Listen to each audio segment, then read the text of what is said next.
Hi guys, welcome to Techavro. In this video, I'm gonna be showing you how to insert PDF inside a Word document. So let's go to Word first.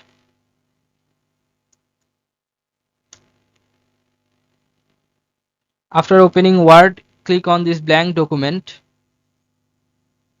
Now you have to click on top left corner this file option. You can see at that file. Now click on open, this open option, the third option open. Now click on browse. Now you have to choose the PDF from your computer. Like I'm doing this PDF. Click on open and click on OK.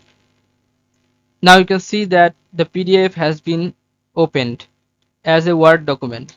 Okay, so guys, this is how you can do this. So guys, if you find this video helpful, then please give a thumbs up and don't forget to subscribe the channel. Thank you so much for watching the video.